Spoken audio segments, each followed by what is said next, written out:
नमस्कार साथियों, आज की इस क्लास में हम लोग जो है आगामी आयोजित होने वाली सभी परीक्षाओं के लिए जो है कंप्यूटर का एक कंप्लीट रिवीजन इस क्लास के अंतर्गत करने वाले हैं। तो चलिए करते हैं क्लास की शुरुआत। सबसे पहला प्रश्न है, वह इलेक्ट्रॉनिक डिवाइस जो डाटा को स्वीकार कर सकती है और डाटा को प्रोसेस कर सकती है तथा आउटपुट उत्पन्न करती है और परिणामों को भविष्य में प्रयोग के लिए स्टोर करती है, क्या कहलाती है? तो इसको कहा जाता है कंप्यूटर। ऑप्शन नंबर 20 क्वेश्चन का राइट आंसर हो। नेक्स्ट इसके बाद दूसरा प्रश्न है, निम्नलिखित में से कौन सा कंप्यूटर का मूल कार्य है? इनपुट, स्टोरेज, प्रोसेसिंग या इनमें से सभी? तो इसका राइट आंसर है इनमें से सभी। कंप्यूटर का मुख्य कार्य इनपुट, स्टोरेज और प्रोसेसिंग ये सभी है। अगला तीसरा प्रश्न है, कंप्यूटर के संबंध में निम्नलिखित में से कौन सा कथन गलत है? तो देखिए, यह एक लॉजिकल मशीन है जो सूचना को प्रोसेस करता है, तो ये सही दिया हुआ है। इसने जो भी कोई सूचना स्टोर की है वह उस तक पहुँच सकता है, ये भी कथन यहाँ पर सही दिया गया है। इसमें कोई भावावेश नहीं होता है, इसकी अपनी कोई भावना या चाहत नहीं होती, ये भी यहाँ पर सही है। लेकिन जो चौथा कथन है यहाँ पर, यह अप्रतिबंधित ढंग से अपनी सूचना तक पहुँचता है, तो ये वाला कथन यहाँ पर क्या है? गलत दिया गया है। नेक्स्ट इसके बाद अगला चौथा प्रश्न है, निम्नलिखित कंप्यूटर के बारे में निम्नलिखित में से कौन सा कथन सही दिया गया है? तो देखिए, इनमें से सभी कथनों में से ऑप्शन नंबर 20 क्वेश्चन का राइट आंसर हो जाएगा। यह एक इलेक्ट्रॉनिक उपकरण है जो डेटा को संग्रहित और पुनः प्राप्त कर संसाधित कर सकता है। इसके बाद अगला प्रश्न है, कंप्यूटर के मुख्य भाग कितने होते हैं? तो देखिए, कंप्यूटर के जो है मुख्य टोटल 6 भाग होते हैं, 6 मुख्य भाग होते हैं। कौन कौन से, आइए देखते हैं। सबसे पहला CPU यानी सेंट्रल प्रोसेसिंग यूनिट। दूसरा इनपुट डिवाइस जैसे कीबोर्ड, माउस, स्कैनर। तीसरा होता है आउटपुट डिवाइस जैसे प्रिंटर, मॉनिटर, स्पीकर। चौथा हो गया मेमोरी यूनिट जैसे रैम। इसके बाद फिर पाँचवा है सेकेंडरी स्टोरेज। और छठा जो कंप्यूटर का भाग होता है उसको कहते हैं कम्युनिकेशन डिवाइस। अगला छठा प्रश्न है, निम्नलिखित में से कौन सा एक कंप्यूटर का घटक नहीं है? तो देखिए, जो कागज़ यानी पेपर है वो कंप्यूटर का घटक नहीं है, जबकि CPU, ALU और मेमोरी ये सभी कंप्यूटर के घटक होते हैं। क्वेश्चन नंबर 7 है, निम्नलिखित में से कौन सा पद कंप्यूटर से संबंधित नहीं है? तो देखिए, CPU संबंधित है, मदरबोर्ड भी संबंधित है, हार्ड डिस्क भी संबंधित, लेकिन एरिथ्रोसाइट जो है ये कंप्यूटर से संबंधित नहीं है। नेक्स्ट इसके बाद क्वेश्चन नंबर 8 है, रॉ इनपुट को उपयोगी जानकारी में बदलने के लिए सभी कंप्यूटर सिस्टम द्वारा निम्नलिखित में से कौन सी मौलिक प्रक्रिया का पालन किया जाता है? तो ये किया जाता है input, store, processor, output, control. ये निम्नलिखित 5 प्रोसेस जो है प्रयोग किए जाते हैं। सबसे पहले इनपुट, इसके बाद फिर इसको स्टोर किया जाता है, फिर इसको प्रोसेस किया जाता है, फिर आउटपुट और अंत में कंट्रोल। ये टोटल 5 स्टेप्स जो है रॉ इनपुट को जो है उपयोगी जानकारी में बदलने के लिए होते हैं। अगला 9वां प्रश्न है, इनमें से कौन गणना का कार्य नहीं कर सकता है? तो देखिए, जो प्रिंटर होता है ये गणना का कार्य नहीं कर सकता, जबकि कैलकुलेटर, कंप्यूटर और मोबाइल फ़ोन ये सभी गणना का काम कर सकते हैं। क्वेश्चन नंबर 10 है, कंप्यूटर में यूज़र को और किस नाम से जाना जाता है? तो देखिए, जो कंप्यूटर में यूज़र है उसको जो है ह्यूमन वेयर के नाम से भी जाना जाता है। नेक्स्ट क्वेश्चन नंबर 11 है, प्रोग्राम के निर्देशों को बाइनरी में दर्शाया गया है और किस में संग्रहित किया जाता है, जिसमें वे CPU द्वारा प्राप्त होते हैं, डिकोड होते हैं और निष्पादित किए जाते हैं। तो देखिए, प्रोग्रामों को निर्देशों को बाइनरी में दर्शाया गया है और इसको जो है स्टोर किया जाता है मेमोरी में। ऑप्शन नंबर इस क्वेश्चन का राइट आंसर होगा। नेक्स्ट इसके बाद क्वेश्चन नंबर 12 है, निम्नलिखित में से किस CPU रजिस्टर का उपयोग जो है डेटा और ALU द्वारा उत्पन्न किए गए मध्यवर्ती परिणामों को संग्रहित करने के लिए किया जाता है? तो इसमें जो है जो उपयोग किया जाता है वो किया जाता है जो है एक्यूमुलेटर का। एक्यूमुलेटर जो है इसका उपयोग जो है, ये सबसे छोटी और सबसे तेज़ मेमोरी होती है जो मेन मेमोरी का भाग नहीं होती, और इसे जो है रजिस्टर मेमोरी भी कहते हैं। एक्यूमुलेटर रजिस्टर का उपयोग जो है डेटा और ALU द्वारा उत्पन्न किए गए मध्यवर्ती परिणामों को स्टोर करने के लिए किया जाता है। CPU में उपयोग होने वाले जो प्रमुख रजिस्टर हैं उनमें accumulator, data register, address register, program counter, memory data register, index register, memory buffer register और इंस्ट्रक्शन रजिस्टर जो है ये इसमें शामिल होने वाले प्रमुख रजिस्टर होते हैं। अगला क्वेश्चन नंबर 13 है, कोई व्यक्ति कंप्यूटर साक्षर कहलाता है यदि वह सक्षम होता है? तो इसका जो राइट आंसर होगा वो है आवश्यक एप्लीकेशनों को चलाने में। अगर वो आवश्यक एप्लीकेशनों को चलाने में सक्षम है तो वो जो है कंप्यूटर साक्षर कहलाते हैं। मस्तिष्क की तुलना किससे की जाती है? तो मस्तिष्क की तुलना जो है कंप्यूटर से की जाती है। अगला प्रश्न है, आधुनिक कंप्यूटरों का जनक किसे माना जाता है? तो देखिए, आधुनिक कंप्यूटरों का जन्म एलन ट्यूरिंग को कहा जाता है। बात करते हैं एलन ट्यूरिंग की, तो इनका जन्म जो है 23 जून 1912 को इंग्लैंड के शहर में हुआ था और उन्होंने ट्यूरिंग मशीन का आविष्कार किया जो एल्गोरिदम और संगणना की अवधारणा के लिए विख्यात थी। नेक्स्ट इसके बाद क्वेश्चन नंबर 16 है, निम्नलिखित में से कौन सी कंप्यूटर सिस्टम की मान्य विशेषताएं नहीं हैं? इसमें से दिया गया है बौद्धिक स्तर IQ, जवाबदेही, बहु उपयोगिता या कर्मठता। तो इसका जो राइट आंसर होगा वो होगा ऑप्शन नंबर डी। इसमें से सिर्फ पहला और दूसरा जो है सही दिया गया है। देखिए कंप्यूटर सिस्टम की जो मान्य विशेषताएं हैं वो है गति, शुद्धता, निरंतरता, विविधता, विश्वसनीयता, स्वचालित भंडारण क्षमता, जबकि बौद्धिक स्तर IQ और जवाबदेही कंप्यूटर सिस्टम की मान्यताएं नहीं हैं। अतः विकल्प इसका डी सही हो। इसके बाद क्वेश्चन नंबर 17 है, एक दिखाता है कि कैसे परिचालन विशेषताओं को एक साथ जोड़ा जाता है और कंप्यूटर को साकार करने में योगदान देता है। तो इसका जो राइट आंसर है वो होगा option number D, computer organisation. Next इसके बाद क्वेश्चन नंबर 18 है, किस विधि में जो है एक कंप्यूटर सिस्टम की वैचारिक डिज़ाइन और मौलिक परिचालन संरचना है। तो इसका जो राइट आंसर है वो है कंप्यूटर आर्किटेक्चर। जो कंप्यूटर आर्किटेक्चर है एक सैद्धांतिक बेसिक प्रक्रिया है जिसके अंतर्गत कंप्यूटर की संरचना तैयार की जाती है। नेक्स्ट इसके बाद देखिए, अब यहाँ से हमारा जो है दूसरा चैप्टर जो कि है कंप्यूटर के घटक, इसकी शुरुआत होती है। और यहाँ पर सबसे पहले डाटा से जुड़े हुए इंपॉर्टेंट क्वेश्चंस को पढ़ते हैं। निम्नलिखित में से कौन सा BIOS का सही पूर्ण रूप होता है। तो देखिए BIOS को कहा जाता है basic input output system. Option number C इस क्वेश्चन का करेक्ट आंसर होगा। अगला प्रश्न है, कंप्यूटर प्रोसेस द्वारा इन्फॉर्मेशन में परिवर्तित किया जाता है। तो डाटा को इन्फॉर्मेशन में जो है परिवर्तित किया जाता है। डाटा हमारा दो प्रकार से होता है, संख्यात्मक और अल्फा न्यूमेरिक डाटा। अगला प्रश्न है, कंप्यूटर में डेटा किसे कहा जाता है। तो कंप्यूटर में डेटा कहा जाता है दी गई सूचनाओं को। अगला प्रश्न है, कंप्यूटर चिप्स के निर्माण में किस पदार्थ का प्रयोग होता है। तो इसमें जो है सेमीकंडक्टर यानी अर्धचालक का प्रयोग होता है। ऑप्शन नंबर डी इस क्वेश्चन का करेक्ट आंसर होगा। अगला प्रश्न है, कंप्यूटर में प्रयोग होने वाली IC चिप किसकी बनी होती है। तो ये सिलिकॉन की बनी होती है। IC का पूरा नाम जो है इंटीग्रेटेड सर्किट होता है। अगला प्रश्न है, किसे आधुनिक कंप्यूटर का जनक माना जाता है। तो आधुनिक कंप्यूटर का जनक जो है चार्ल्स बेबेज को माना जाता है। 1830 के दशक में इन्होंने विश्लेषणात्मक इंजन, एनालिटिक इंजन को विकसित किया था और इसी से ही जो है आधुनिक डिजिटल कंप्यूटर का निर्माण हुआ है। अगला प्रश्न है, निम्नलिखित में से कौन से कंप्यूटर के हार्डवेयर का एक भाग नहीं है। तो देखिए जो माइक्रोसॉफ्ट ऑफिस है ये हार्डवेयर का भाग नहीं है, जबकि मॉनिटर, कीबोर्ड और CPU ये जो है इसके भाग होते हैं। देखिए सॉफ्टवेयर क्या होता है, सॉफ्टवेयर कंप्यूटर प्रोग्राम का संग्रह होता है जो कंप्यूटर को निर्देश देता है। इसके द्वारा हमें आउटपुट मिलते हैं, जैसे माइक्रोसॉफ्ट ऑफिस असेंबलर। अगला प्रश्न है, कंप्यूटर में डाटा का किस रूप में भंडारण होता है।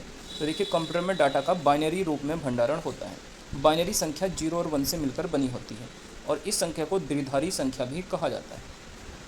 अगला प्रश्न है, किसमें अपूर्ण तथ्यों का प्रतिनिधित्व करता है और सार्थक आंकड़ों का प्रतिनिधित्व करता है। तो इस क्वेश्चन का जो राइट आंसर होगा वो होगा option number D. Option number D में दिया गया है डाटा इन्फॉर्मेशन। तो देखिए डाटा इन्फॉर्मेशन में जब कोई तथ्य प्रमाणित सूचना के रूप में नहीं होता है तो उसे डेटा कहते हैं। रिकॉर्ड हमेशा अपूर्ण फैक्ट को प्रदर्शित करते हैं, जबकि इन्फॉर्मेशन हमेशा अर्थपूर्ण डेटा या सूचनाओं को प्रदर्शित करते हैं। अगला क्वेश्चन नंबर 28 है, इन्फॉर्मेशन सिस्टम में अल्फ़ा न्यूमेरिक डाटा सामान्यतः क्या रूप लेता है। तो देखिए इन्फॉर्मेशन सिस्टम में जो है अल्फ़ा न्यूमेरिक डाटा जो है ये नंबर और अल्फ़ाबेटिकल करैक्टर का जो है रूप लेता है। नेक्स्ट इसके बाद क्वेश्चन नंबर 29 है, कंप्यूटर पर जानकारी किस रूप में स्टोर की जाती है। तो ये डिजिटल डाटा के रूप में इसको स्टोर किया जाता है। कंप्यूटर में जो सूचना होती है 0 और 1 के रूप में स्टोर की जाती है। नेक्स्ट इसके बाद अगला प्रश्न है, एक संगणक यानी कंप्यूटर के घटकों के बारे में कथनों पर विचार करना है। तो यहाँ पर देखिए इसका जो राइट आंसर है वो होगा ऑप्शन नंबर डी, 1, 2, 3 और 4। इसका मतलब क्या हुआ, ये सभी जो है यहाँ पर सही दिए गए। पहला है आगत इकाई उपयोगकर्ता से निर्देश स्वीकार करती है। Input unit and input unit accept instruction data from the user. इसके बाद जो निर्गत इकाई होती है यह निर्गत इकाई संगणक कंप्यूटर से परिणामों के रूप में उत्पन्न निर्गत प्राप्त करती है।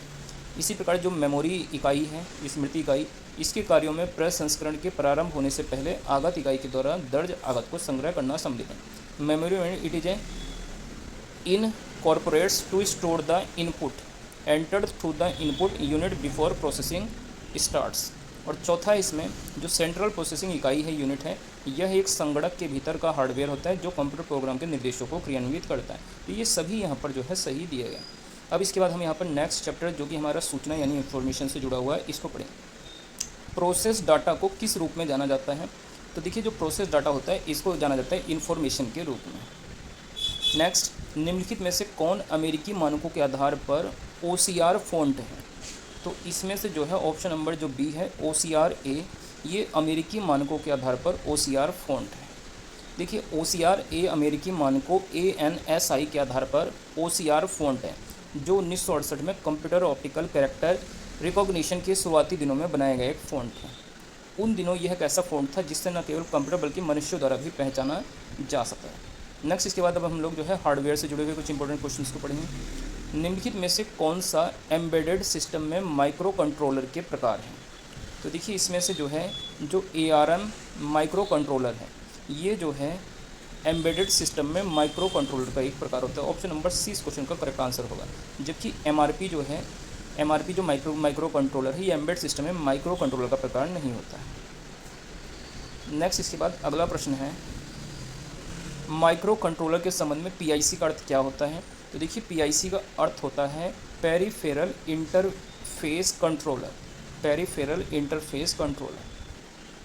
अगला प्रश्न है क्वेश्चन नंबर 35, कंप्यूटर के हार्डवेयर और सॉफ्टवेयर के संबंध में निम्नलिखित में से कौन सा कथन सही है? तो देखिए इसका जो राइट आंसर है वो है ऑप्शन नंबर ए। इसका मतलब है 1 और 2 दोनों सही है। कंप्यूटर हार्डवेयर भौतिक उपकरण है, फिजिकल इक्विपमेंट है ये। और दूसरा दिया गया है जो कंप्यूटर का सॉफ्टवेयर उन प्रोग्रामों का संग्रह है जो हार्डवेयर को अपना काम करने के लिए मजबूर करते हैं। नेक्स्ट, इसके बाद देखिए आइए यहाँ पे थोड़ी सी हम लोग बेसिक जानकारी देखते हैं। कंप्यूटर 2 मुख्य भागों से मिलकर बना होता है, एक होता है हार्डवेयर, दूसरा होता है सॉफ्टवेयर। हार्डवेयर भौतिक उपकरण होता है जिसे हम स्पर्श कर सकते हैं, जैसे memory device, input output device, processor, CPU, monitor, hard disk. Software उन प्रोग्रामों का संग्रह होता है जो हार्डवेयर को अपना काम करने के लिए मजबूर करते हैं, जैसे ऑपरेटिंग सिस्टम, इसको हम छू नहीं सकते। अगला प्रश्न, एक एकीकृत परिपथ सामान्यतः जाना जाता है, जो इंटीग्रेटेड सर्किट होता है वो किस रूप में जो है जाना जाता है? तो देखिए इंटीग्रेटेड सर्किट जिसे IC चिप या माइक्रो चिप भी कहा जाता है, ये सिलिकॉन निर्मित होता है और जिस पर 10 से 20 ट्रांजिस्टर लगे होते हैं। तीसरी पीढ़ी में ICs का प्रयोग किया जाता है। तो इसका जो राइट आंसर होगा, इनको जो है चिप के रूप में जो है जाना जाता है। नेक्स्ट, इसके बाद अगला प्रश्न है, BUS क्या है? कंप्यूटर में जो BUS होता है, तो यह जानकारी संचालित करने वाले फिजिकल वायर का सेट होता है। अगला प्रश्न है, कंप्यूटर में जहाँ एसेसरीज जुड़ती हैं उसे क्या कहते हैं? तो उसको कहा जाता है पोर्ट, एसेसरीज जहाँ जुड़ती है। नेक्स्ट अगला है, SMPS का फुल फॉर्म क्या है? तो देखिए SMPS का फुल फॉर्म है स्विच मोड पावर सप्लाई। अगला प्रश्न है, USB का पूरा नाम क्या है? तो इसका नाम होता है यूनिवर्सल सीरियल बस, यूनिवर्सल सीरियल बस। ऑप्शन नंबर डी इस क्वेश्चन का करेक्ट आंसर होगा, यूनिवर्सल सीरियल बस। देखिए जो USB होता है इसका प्रयोग हम कंप्यूटर के पेरिफेरल डिवाइस को जोड़ने के लिए इस्तेमाल करते हैं। अपने कीबोर्ड के केबल को आप कंप्यूटर के किस पोर्ट पर लगाते हैं? तो देखिए जो कीबोर्ड को लगाया जाता है वो लगाया जाता है जो है USB पोर्ट पे, USB पोर्ट पर इसको जो है लगाया जाता है। USB का पूरा नाम यूनिवर्सल सीरियल बस होता है। अगला प्रश्न है, UPS का सबसे महत्वपूर्ण हिस्सा क्या है? तो UPS का जो सबसे महत्वपूर्ण हिस्सा होता है वो इसकी बैटरी होती है। नेक्स्ट, इसके बाद निम्नलिखित में से कौन दिए गए समूह से संबंधित नहीं है? तो इसमें से देखिए हार्ड डिस्क दिए गए समूह से संबंधित नहीं है, जबकि CPU, मदरबोर्ड और बेमिनी बड्डी ये जो है इसी से संबंधित है। ठीक है, हार्ड डिस्क जो है CPU, मदरबोर्ड, कंप्यूटर के हार्डवेयर से संबंधित है। हार्ड डिस्क में कंप्यूटर के प्रोग्रामों को स्टोर किया जाता है। CPU सेंट्रल प्रोसेसिंग यूनिट को कंप्यूटर का मस्तिष्क कहते हैं। मदरबोर्ड एक सर्किट बोर्ड होता है जिसमें CPU, रैम आदि संयोजित होते हैं। बेमिन बड्डी कंप्यूटर के हार्डवेयर भाग से संबंधित नहीं है, अतः ये दिए गए समूह में नहीं आएगा। तो इसका जो राइट आंसर होगा ये होगा ऑप्शन नंबर बी, बेमिन बड्डी इसमें जो है नहीं आएगा। नेक्स्ट, इसके बाद निम्नलिखित में से मिलान करना है। तो देखिए इसमें इनपुट डिवाइस इसमें से क्या होगी? तो इनपुट डिवाइस देखिए इसमें से हो जाएगा टच स्क्रीन।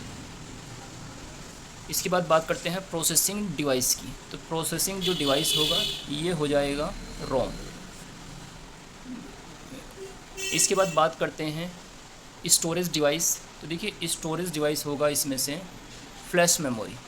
और फिर बात करते हैं आउटपुट डिवाइस। तो आउटपुट डिवाइस इसमें से हो जाएगा प्रिंटर। तो ऑप्शन नंबर 20 क्वेश्चन का करेक्ट आंसर होगा। तो यहाँ पर देखिए आंसर आपको दिया भी गया है। इनपुट डिवाइस हमारा टच स्क्रीन, प्रोसेसिंग रोम, स्टोरेज फ्लैश मेमोरी और आउटपुट डिवाइस जो है प्रिंटर होता है।